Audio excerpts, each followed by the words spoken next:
한의학을 가장 사랑하는 닥터 한가닥! 건강을 위해 한가닥 하러 오신 여러분들 반갑습니다. 저희가 지난 시간에 유기농 채소에 대해 건강한 수다를 나눠봤는데요. 그때 우리가 유기농 얘기를 하는 와중에 왜 면역 관련된 얘기하면서 기생충 얘기가 나왔단 말이에요. 그죠? 예, 제가 지난번 우리가 면역이 무너진 이유 중 하나가 기생충과 관련이 있다는 얘기를 그때 했었습니다. 네. 그래서 형님이 그때 기생충 얘기를 하셨단 말이에요. 네네. 면역이 무너진 게 기생충 관련이라고 그랬단 말이에요. 네. 그래서 오늘은 이 기생충과 관련된 이야기를 해보면 좋을 것 같아서 한번 준비해봤습니다.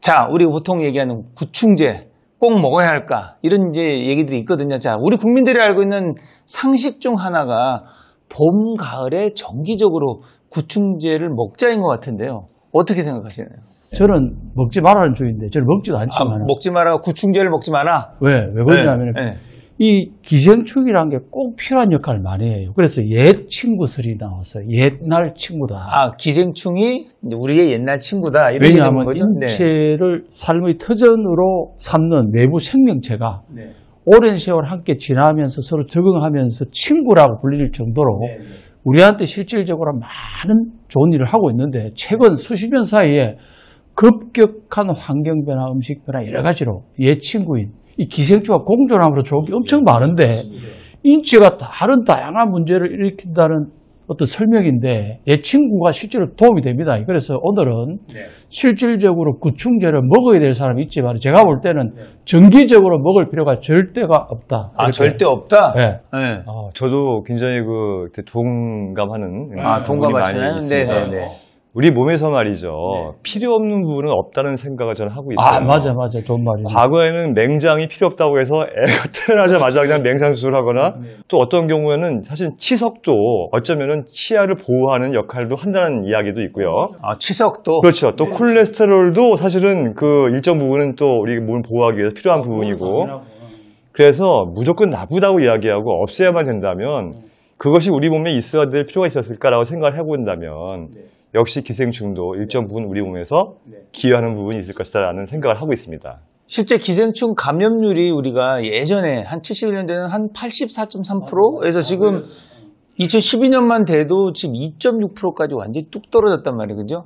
그런데도 구충제를 꼭 먹어야 될까에 대한 논란이 지금 분명히 있거든요. 그게요. 아까 이제 처음 말씀하신 것 같이 봄, 가을에 한 번씩은 구충제를 먹어야 된다 할 때 봄에 먹어야 되는 이유가 봄에 이제 기생충들이 산란을 해요. 채소나 이런 데서 산란을 하기 때문에 그때야 먹으라는 이야기인데 요즘에 똥그릇 같은 거 쓰는 데가 어디 있습니까? 그러니까 그것도 의미가 사실 없는 거예요. 그래서 너무 과장되게 지금 이렇게 생각하고 너무 걱정을 많이 하시는 분들, 과도하게 걱정하는 분들이 많으신 게 아닌가 그런 생각이 듭니다. 여기서 제가 돌발 질문 들어가겠습니다. 구충제를 드시나요, 그럼? 안 먹지, 우리는. 안 드시나요? 저는 먹지 않습니다. 먹지 않는데요. 기생충에 대해서 특히 동의보감에 어떻게 이제 기술이 되어 있는가를 한번 찾아봤어요. 보니까 충외후라고 몸에 기생충이 있을 때 나오는 증상들에 대해서 나오는 게 있어요. 기생충이 있는 경우에는 배에 무엇인가 뭉쳐 있는데 손으로 이렇게 눌러주면 사라지고 또 뭉쳐 있는 것이 왔다 갔다 하면서 통증을 일으키는데 초저녁이 되면 갑자기 이를 악물고 이 맑은 침을 토하거나 또는 맑은 액을 토하는 경우도 있고요. 또 가슴이 쓰리는 경우도 있고 얼굴이 푸딩딩해지면서 아무리 잘 먹어도 살이 찌지 않는다.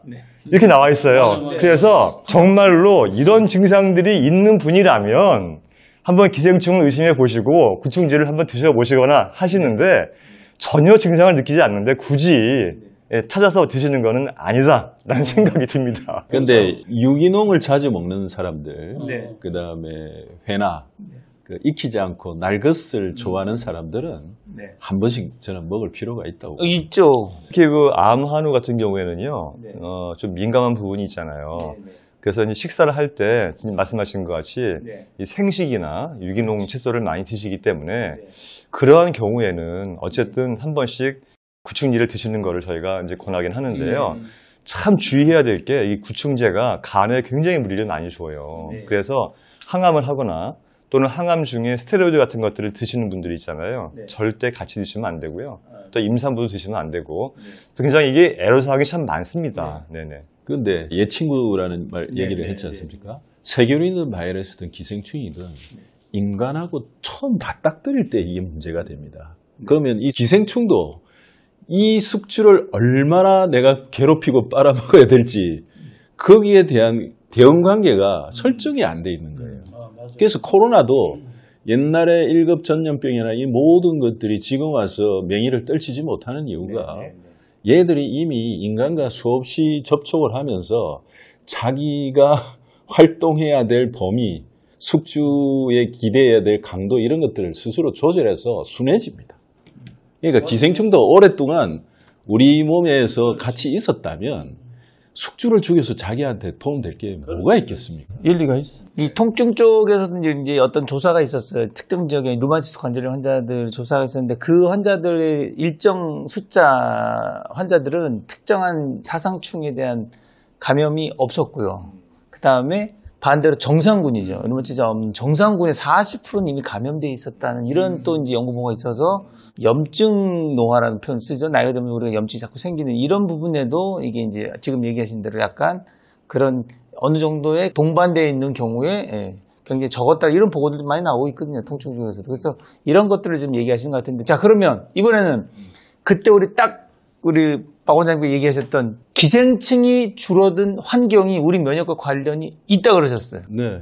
어떤 면역이라는 자세히 것은 설명해 주시죠. 외부와 내 몸의 경계면에서 생기는 게 면역입니다. 네. 그럼 우리가 겉으로 피부만 경계면이라고 생각하기 쉽지만은 위에서 장까지 12m 되는 그 점막, 테니스 코트장 정도의 넓이, 거기에 우리 면역 세포의 80%가 전진 배치되어 있어요. 휴전선처럼. 그러면 거기도 피부 같은 또 다른 숨어 있는 속으로 말려 들어간 피부. 자, 근데 옛날에는 이 장벽을 기생충이 오르락내리락 하면서 상당히 단련을 많이 시켰어요. 네. 그래서 기생충이 있는 장의 면역 세포들은 조금만 상하거나 이런 이상한 음식에 쉽게 반응을 하지 않아요. 그래서 그 환경이 오염되거나 좀 더러운 아프리카 쪽에는 조금 상한 거 썩은 거 모두 전혀 문제가 없습니다. 그런데 우리는 그게 더럽다고 해서 그걸 박멸하다 보니까 그 장벽이 너무 지금 예민해져 있는 겁니다. 그래서 우리는 위생이 깨끗해지면서 징그러운 기생충을 몰아냈지만은 그 반대급부로 면역 과민 반응, 이게 알러지, 아토피를 폭발적으로 유발하는 그게 위생 가설입니다. 그 일리가 있어요. 왜 그러냐니까 저도 근거를 대드릴게요. 1989년도에 나온 게 위생 가설이에요. 무조건 깨끗하면 건강하다. 그 가설이에요. 적당히 깨끗해야 더 건강할 수 있는 거예요. 두 번째는 2003년도에 옛 친구 가설이 나왔어요. 학자들이 참 위생 가설은 우리 주변이 너무 깨끗해지면서 할 일이 없어진 면역계가 예전 같으면 신경도 안 쓸 것들이나 심지어 자기 몸을 적으로 인식해갖고 도리어 자가 면역, 자중질환을 일으키는 그러니까 병이 많아진 거예요. 그렇기 때문에 너무 깨끗하다 내지는 뭐 어떤 무조건 기생충을 죽여야 된다. 이거는 너무 극단적인 거예요. 이 방송 보시고 계신 제가 보기에는 우리 아이를 육아하고 있는 어머님들이 반발도 좀 있을 것 같은데요. 왜 아시잖아요. 뭐 뭐만 닿아도 손 닦고 뭐 접촉만 해도 닦고 막 이랬었잖아요, 우리가. 근데 너무 깔끔을 쩌면은요 건강마저도 잃을 수가 있다. 아니 기생충마저 살 수 없는 몸의 환경이 그게 제대로 된 환경이라 보시나요? 아 그렇게 그러니까 네, 기생충마저 살 수 없는 지렁이가 산소 구멍을 뚫고 지렁이가 배설한 이런 땅들이 비옥하듯이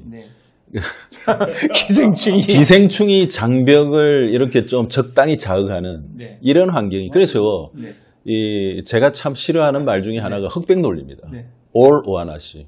그러니까 우리는 기생충을 박멸함으로써 얻는 부분도 있지만은 그 반대급부로 잃는 부분이 생긴다. 이제 그런 부분이죠. 그 부분에 그러니까 대해서 오늘 저희가 좀 더 강조하는 거죠. 거지요. 잘 모르면 무조건 박멸해야 된다고만 생각하고 있으니까 그죠? 그러니까 아까 제가 설명드린 충외후 있잖아요. 네. 그 증상이 있으면 한번 드셔보시고요. 그래도 평상시에 날 것을 좋아하거나 회를 좋아하거나 특히 민물회 좋아하시는 분들이라면 이건 반드시 드셔야 되는 게 맞고요. 다만 그런 거 없이 그냥 건강 염려증 같이 그냥 주구장창 봄, 가을에 먹는 거 이거 하지 마시라는 말씀을 드리는 거예요. 네. 무조건적으로 먹는 거는 저희들의 입장은 아무래도 좀 부정적이다. 마치 태어나자마자 냉장을 잘라내는 것과 똑같은 것이다. 그런 이야기입니다. 위생이 깨끗해지면서 전염병이 사라지고 네. 감염 질환이 많이 줄었지 않습니까? 줄었죠. 네. 대신에 다른 질환이. 알러지와 아토피라는 이런 폭발적인 환자가 느는 환경을 우리는 대신 얻은 겁니다. 이게 치환됐다고 보시면 돼요. 맞아. 그래서 우리가 거기서 이제 교훈을 잘 얻어야 되는 거잖아요. 그죠?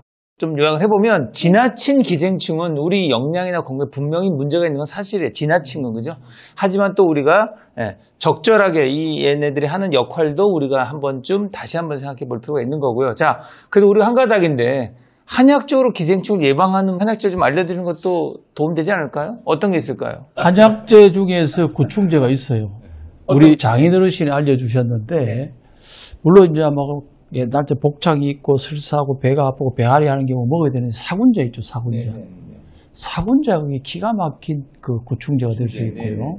그다음에 어떤 경우는 이제 조금 심하지만 유황지제 있잖아요, 유황지제. 유황으로 만든 옛날에 금액단이라든가 이런 거는 특히 이제 복부가 냉해서 따뜻해갖고 이 애들이 유익균이 많지, 유해균이 많지가 않아요. 좀 냉하고 가까운 애들이 주로 이제 유해균들이 많은데 그럴 때는 제일 좋은 게 금액단.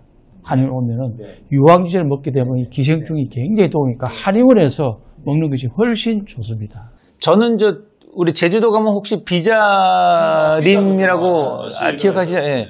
예전에 비자나무가 집안에 있으면 벌레가 없다는 얘기가 있을 정도로 이 특이한 향 때문에 이 구충제 역할을 많이 했었거든요. 실제로 우리 비자 열매 중에서 안에 그 과실이죠. 아몬드처럼 비자가 생겨서 먹는 경우가 많이 있잖아요. 또 비자 강정이라고도 나오고, 그래서 이 비자도 구충제로 많이 쓸 수 있다는 거 한 번 더 말씀드리죠. 오늘 구충제에 관련돼서 우리 면역과 관련된 얘기를 우리가 좀 놓치기 쉬운 부분이 있어서 그 부분을 한번 말씀드렸고요. 자, 마지막으로 오늘 우리 박 원장님께서 진명 한번 해주시죠. 네, 이것은 서민 교수님이 기생충 전문가십니다. 전문가시죠. 네. 그분이 하신 말씀으로 제 마지막 진맥을 대신할 것 네, 같습니다. 어떤 거죠? 기생충이 아니라 공생충이다. 좋다. 이 이름 공생충. 좋네요. 공생충. 바꿔야겠네. 이 공생충. 왜 여러분, 바꿔야겠다. 공생충으로 우리가 부르면서 그냥 많은 의견이 전달되는 것 같아요. 그죠? 공생충 좋습니다. 공생충. 앞으로 좀 우리는 그런 용어를 쓰도록 하고요. 자, 이렇게 오늘도 우리가 여러분께 도움드리는 건강한 수다를 나눠봤는데요. 저희를 통해서 또 알고 싶은 건강한 수다가 있다면 이렇게 댓글로 잘 남겨주시기 바랍니다. 자, 여러분 모두 건강으로 한갑시다.